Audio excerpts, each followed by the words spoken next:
Good morning, everyone. Welcome. Please rise as you're willing and able and join in singing our opening hymn, number 188. Come, come, wherever you are, whoever you are.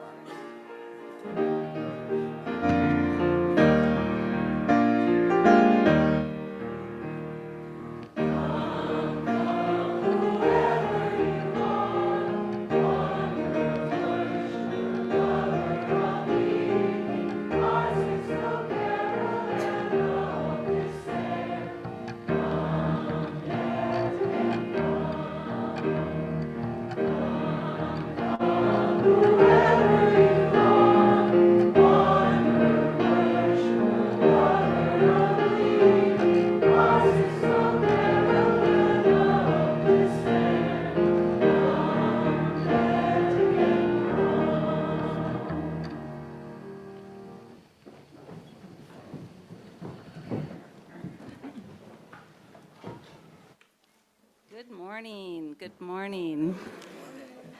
Welcome to the Unitarian Universalist Church in Eugene. My name is Jean DeVenney, and I use the pronouns she and her, and I am this morning's worship associate. For those needing a visual description, I'm a white woman in her 70s with very short gray hair, round glasses, wearing a khaki-colored jacket and black pants with a pink scarf. It's just such a joy to stand up here and see your faces. And I know we have many also joining us via Zoom. So, hello, wave. Thank you. A special welcome to those who are here for the first time. And I actually met two people already this morning. You may have some questions about what to expect. Most of you will need maybe the handy guide to Sunday worship. It's actually called that. This describes the order of service. It tells about accessibility aids and has other information you may need to feel comfortable here today. So Robin, who was our greeter, is right back there. And if you need one of these handy guides, please raise your hand and he will get one to you. Okay, I see a hand there. We're going to run him all over the hall. I see a hand here and there.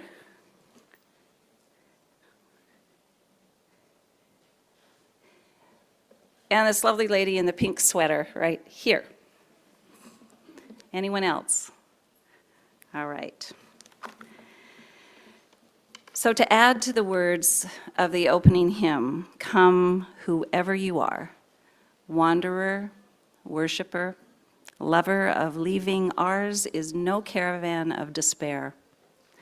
No matter what you've been through, no matter who you love or how you arrived here, you are all invited in to find healing and comfort and inspiration together. So now I invite you to settle in and enter into this time of worship. Poppy Lockridge will be lighting our chalice, today. And this is our symbol of our Unitarian Universalist faith. And I will share these words from James Baldwin, brilliant writer and activist for racial and sexual liberation. Love takes off the masks that we fear we cannot live without and know that we cannot live within. I use the word love not merely in the personal sense, but as a state of being or a state of grace. Not in the infantile American sense of being happy, but in the challenging and universal sense of quest and daring and growth. So now let's say the words of our mission, which affirm our shared purpose. Empowered by love, we transform ourselves and serve our world. My name is Ryan Doppelmayr. My pronouns are she, her. I'm the Director of Religious Exploration. And our worship theme for the month is invitation. So I have a few invitations for you. Also, I should also introduce myself as a medium-sized, largish white woman with very short hair and a blue shirt that says love, equity, justice, pluralism, interdependence, generosity, transformation, Unitarian, Universalism, and some blue pants. So back to my invitations to you. I'm going to invite anyone who would like to hear a story to come a little closer. And as they're doing that, pulling up a nice carpet rectangle, I'm going to invite all of you, maybe after the service today, to walk into the hallway that's just kind of to the side of the kitchen and take a look at our bulletin board with some t-shirt designs on it. We would love for you to vote for your favorite Jet Pig t-shirt. So that's invitation number 1. You have a t-shirt? You have a lovely Easter dress on today. Fantastic. Invitation number 2 is just like the choir, our religious exploration program is fully back in action with the school year.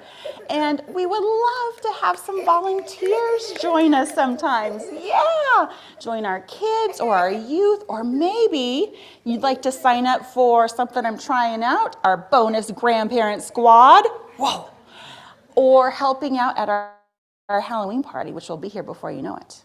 So I'm inviting any of you interested, yes, to stop by the table in the hallway after the service to talk to John Roy, who very kindly offered to sign up people who might be interested for that. Hey, Mama, I have a new friend. I'm so glad you have a new friend, Kieran. Orson is a lovely friend.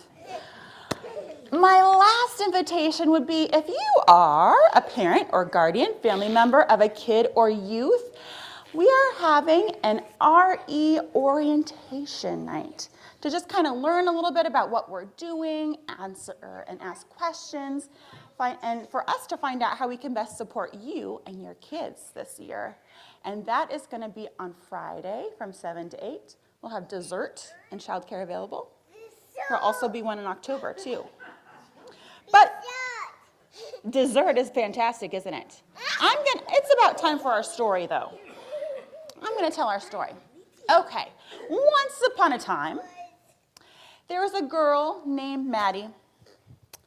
And Maddie had something that a lot of kids had. She had a lovey.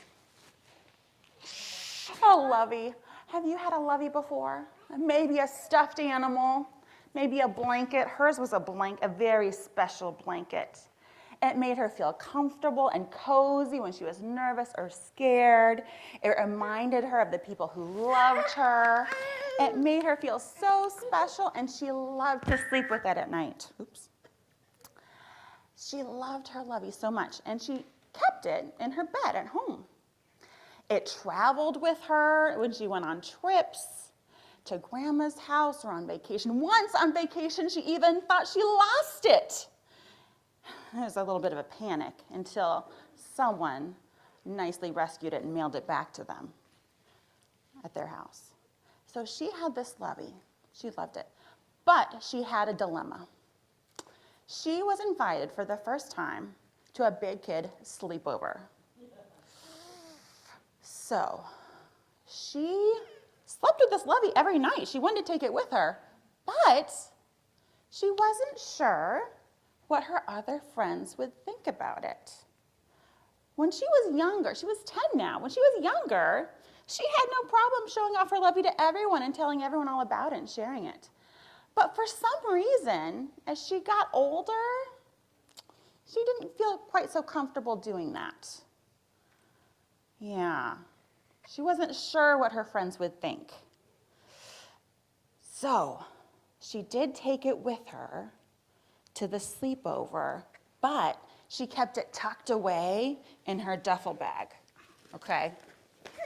It's tucked away right here. So late that night at the sleepover, Her friends decided it was movie time. Everyone got cozy on the couch, pulled out blankets, pillows, snacks, popcorn, and started watching a movie. And Maddie, looked over to where her duffel bag was sitting. And then, you know what she did? She did a brave thing. She decided, yep, I want my lovey, and that's okay. So she went over. She kind of did it quietly, trying not to draw attention to herself. She went and got her lovey and settled back in on the couch until a friend asked, "What's that?"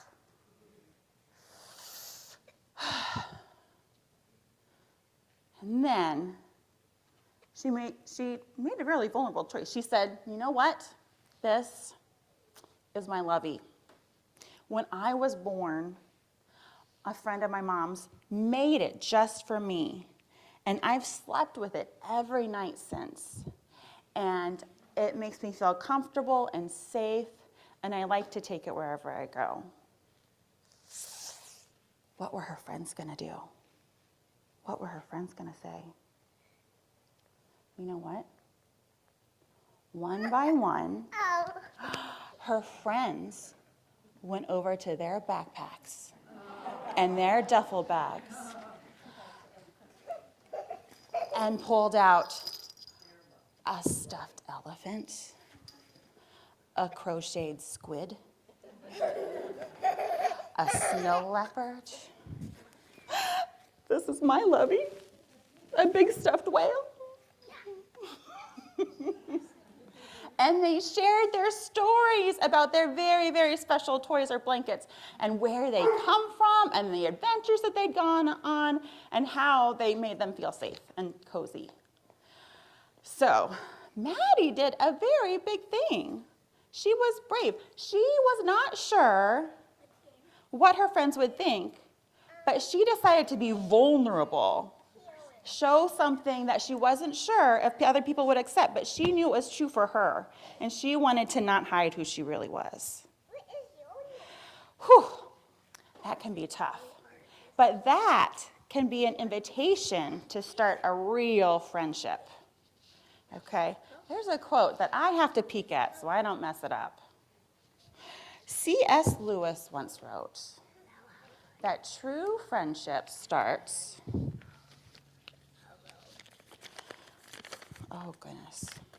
true friendship starts when one person says to another, "What? You too? I thought I was the only one."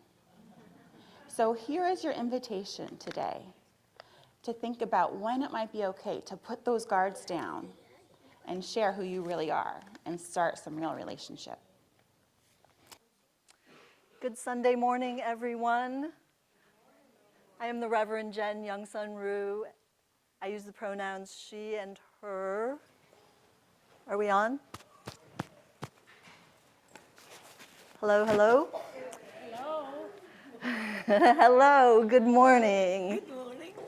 I'm the Reverend Jen Youngsun, and I use the pronouns she and her. Today I'm wearing mostly black and a little bit of purple. I want to invite you now into a time of prayer. Prayer for ourselves, prayer for our world, prayer for those around us. And as we begin, I want to invite you to name the holy. What word do you use? What gesture do you use to invoke the Most High? A lot of us use Spirit of life. O Spirit of life. O eternal presence.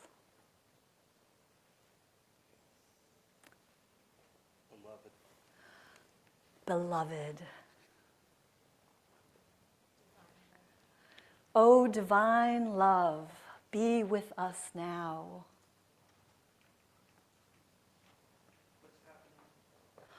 What's happening?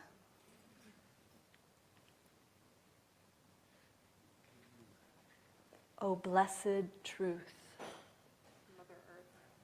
Mother Earth. Oh, possibility, all that is possible. I learned a new word this week, abun, the Aramaic word that describes both the male and the female and the beyond gender nature of God. Abun. Beautiful. Here we are in thy presence. We are humble. Today, we lift up the prayers of our people, our community.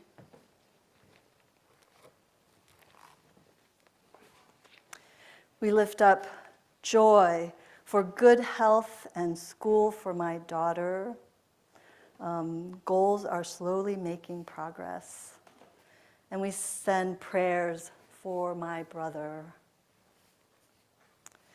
We also received a prayer request, quite long. If you wrote this, please come and see me if you would like some further assistance. I want to remind everyone that not only I'm here, but ministerial intern Ember and our caring team and our lay pastoral associates, we're all here if you need some extra help. Ember, are there prayers from the Zoom community today?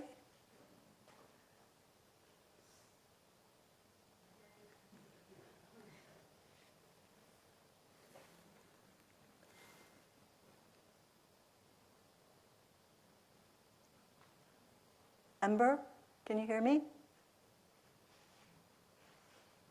I can hear you. I don't actually have any. Oh, okay. Well then, maybe there are some joys and sorrows in this room that would like to be expressed.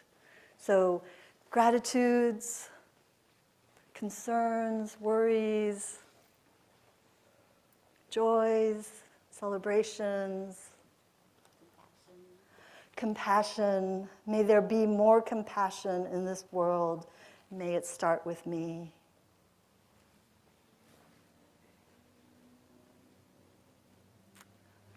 We're worried for our world and we're worried for our families. We want more love everywhere, don't we? We want healing for troubled minds, ailing bodies. Love to the community in Springfield, Ohio, especially the Haitian people in Springfield, but everyone. Anyone of color in Springfield. And anyone of color in Springfield, Ohio. Words are powerful, aren't they? Our words are powerful too. Our words of hope are powerful. Our words of love are powerful. Our words of compassion are powerful. And so let us continue to speak those words into the air, and may it reach far and wide. And for whatever you're going through today, I just hope that you know we're holding you in our hearts. And you are not alone. Amen.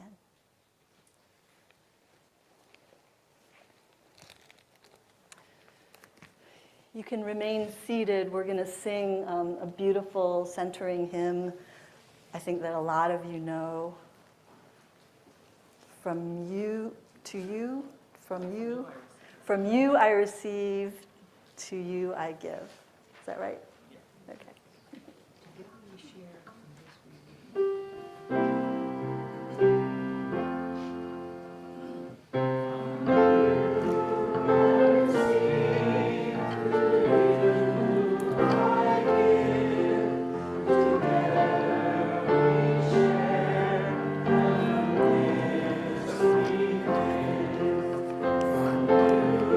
I receive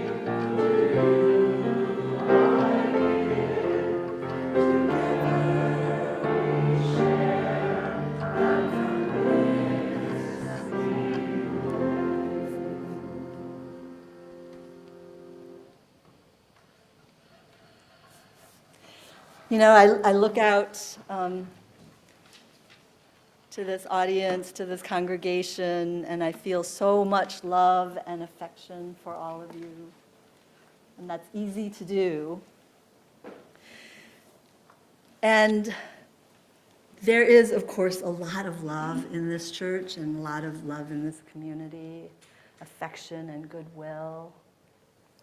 But as I have said before, and I will say until my very last days, when we talk about love in the church, we are never, ever talking about those warm, fuzzy feelings only, right? Not only those wonderful, affectionate feelings, but we are always, when we talk about love in this church, talking about love in the way that Dr. King talked about it, not as emotional bosh, as he called it, and not as an infantile American concept, as James Baldwin put it. No, love is a power that challenges us and pushes us and dares us. Love overcomes our pettiness and our greed and our selfishness and all of those self-protective feelings that we have. So great is this power that we often equate love with God. God is love. Love is God. I believe that love is always inviting. Right? Always inviting us. And love invites us very softly and gently and quietly. And so we need to listen. We need to find spaces in our crowded lives to make some space to hear the invitation of love. And it feels like this time of year that we're entering, the fall season, the winter season, the long nights. This is a perfect time to listen for the invitation of love. And that invitation calls us to go deep within and to be with ourselves inside, internally. Come, come. The invitation says, come, come, take the hero's journey inside.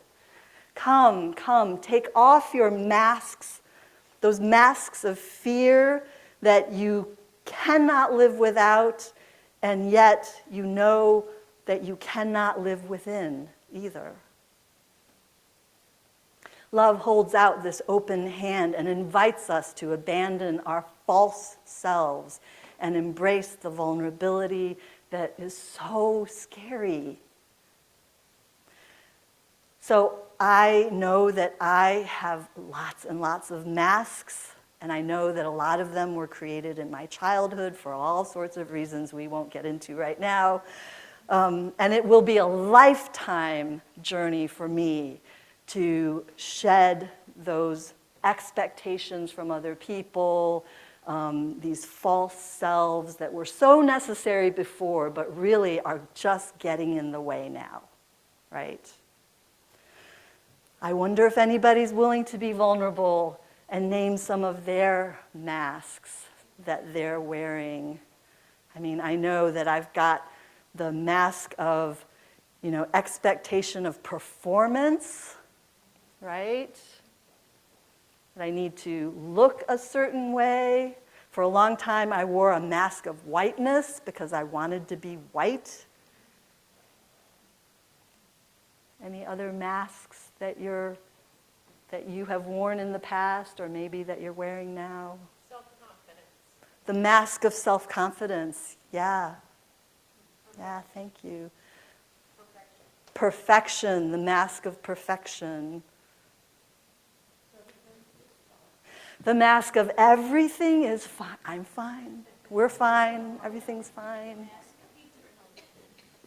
The mask of eternal youth. Ooh. Thank you for that vulnerability. Yes. The comedian. Ah, the mask of the comedian. The mask of the person always laughing, always smiling. That mask. Yeah. Oh, invisibility cloak. You can't see me. So, of course, when we don these masks, I mean, they're there for a reason, but really the cost is that nobody gets to know us, really, and then we don't get to know others, really, really. I love that story about the blankie, the lovey, because little 10-year-old Maddie did a really brave thing. She didn't know if her friends were going to make fun of her, laugh at her, maybe even ostracize her from the group, right? And not let her belong to that cool kid group. And she did it anyway, and when she did that, it caused everyone to come together in a deeper way. Love invites us into this vulnerability, and we could say, no, no, no, I don't want to go there. But love will keep inviting. Love will keep inviting. And we can say no, no, no, no, no, but there is a cost to saying no. If we in this spiritual community are not willing to accept love's invitation to shed, at least try to shed some of our masks, then this community will be little more than a shallow social club full of people who have progressive thoughts and who are doing good things in the world. That's fine. But I know for a fact that that is not what we're interested in. We are not interested in shallow community. We are interested in deep, deep community. There's an author named Paul something. Now I can't remember. I'm sorry. We covered it in our theology class a couple of weeks ago. Keith, do you remember? His name's Paul something. Anyway, he talked about shallow community and deep community, and there are 4 markers of deep community. So, first marker of deep community is that we take time to have fun and enjoy each other, right? And Wendy and the fun group really lead us in that. Thank you very much. Number 2, we take care of each other. We take care of each other. Number 3, we work together to make a better world, right? And then 4 is we share our stories. We share our stories. We share our truth.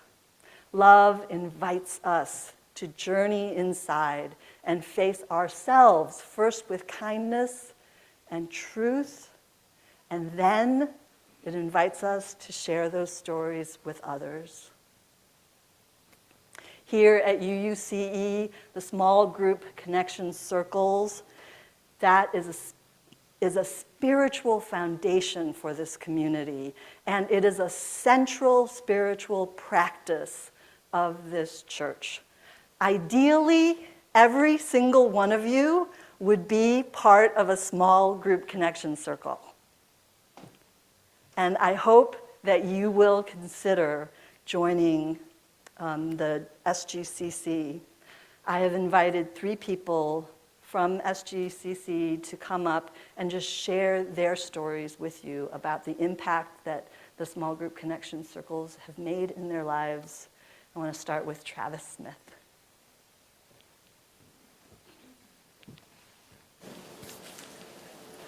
Thanks, Travis. Hello, everyone. My name is Travis, and I'm a middle-aged, balding, white guy with a beard, and I use he, him pronouns.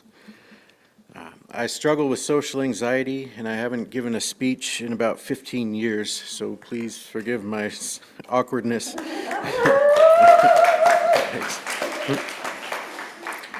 Oddly enough, this social anxiety is actually what led to me deciding to join a small group connection circle. From the first day I attended, this church has helped me to come out of my post-preemie baby stay-at-home COVID dad shell.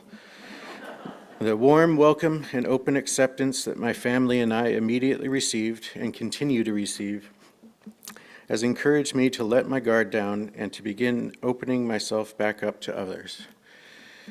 Eventually, I heard about SGCC and I decided to challenge my social anxiety by joining in.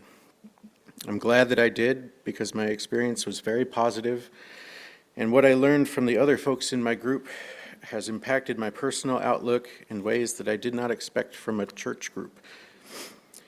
If you're like me, then maybe when you were a kid, you imagined that by the time you were a grown-up, you'd have it all figured out. Well, I don't. I know that I don't. And now, thanks to SGCC, I know that you don't either.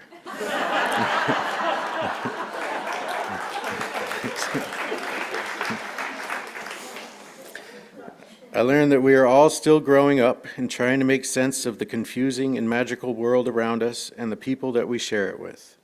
I was reminded how to listen, to be thoughtful, and to be patient.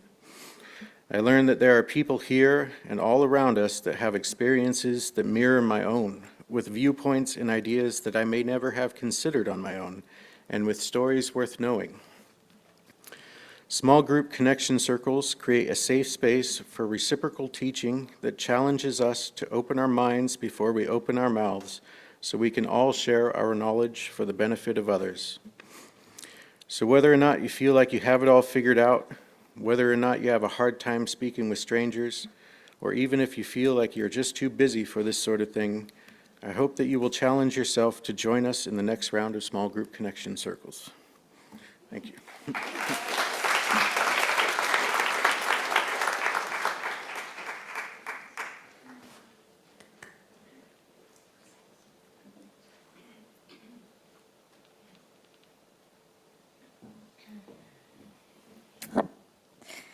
My name is Jill. I am a white, middle-aged, petite woman with brown hair. I have participated in 2 small group connection circles, and I'm trying to figure out how to do this with my glasses. This is a new challenge for me. The first group was a group of 5 women who met on Tuesday mornings. The second was a group of individuals, 3 female and 3 male, who met on Friday evenings. Both groups met in the cozy room of the church buildings back there that functions as a low stimulation room during services. Participating in both groups was such a positive experience, as I learned so much about myself and the others within the circle. The topics, readings, and sharing of personal stories was a wonderful opportunity for reflection and growth. If you are hesitant about joining a small group connection circle, you might ask yourself, what is holding me back? Some might say, I just don't have time. My answer would be to take a peek at the registration form. You will find all sorts of options for days and times. Our talented scheduling team will place you in a time slot that best works for you. I understand how our lives can get so busy. I work and I have 2 kids, so I know. And that's exactly why it's so important to make the time. I never once regretted sharing 2.5 hours with such amazing people every other week. Perhaps another hesitation is that it might be out of your comfort zone to share your story and listen to others' stories. I work at a youth theater, and we talk a lot about the growth zone. So we have 3 different levels. Maybe you've heard of them: our comfort zone, which we like to stay there, our growth zone, and of course the danger zone. It's pretty easy to stay in the comfort zone. It feels good, no worries. And the growth zone can definitely be uncomfortable at first, but if you are willing to take that leap and put yourself out there, it's well worth it. It's a small group connection circle, not a square, triangle, or rectangle with sharp, pointy corners. The other members of the group are there to keep you out of the danger zone and see you flourish in the growth zone. I hope you consider joining a small group connection circle. You will be so glad that you did.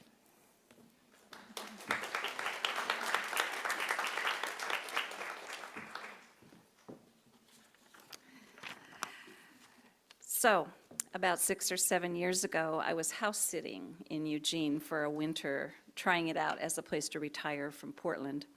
And over many years, I'd been to UUCE services and activities with friends and family who lived here when I came down to visit. But I was a visitor. I was an observer. And then I said yes to an invitation to become, instead, a participant.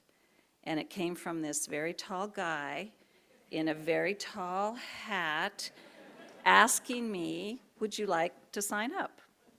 So during that long, rainy winter, Small Group Connection Circle was an oasis of warmth and acceptance and connection with the other group members. It was odd at first. It wasn't a conversation group. It was facilitated with thought-provoking topics and structured interaction. We held what we each shared through the practice of deep listening. I found myself freed from thinking about what clever thing I was going to say in response, and truly hearing what others were sharing. And I felt that reflected from them when I spoke as well. So I said yes to many valuable invitations that winter. House sitting, I live here now. Church attendance, now I'm an active member. Small group, and now I've been a facilitator. So within that first small group, I said yes to the invitation to listen deeply and to speak honestly from the heart, in the safety of knowing others would truly listen and not try to fix or judge or challenge, that we would, in all our humanness, be in the room for each other, encourage each other, and hold sacred each other's stories and unique perspectives. I invite you to that experience.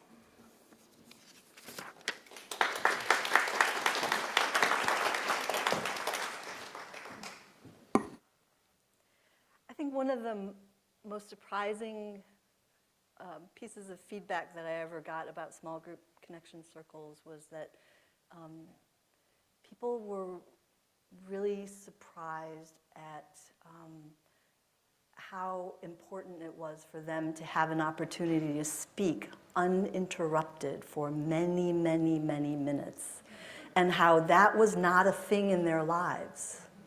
With their friends, with their family, with their coworker, nobody had given them the space, that much time, to just talk uninterrupted.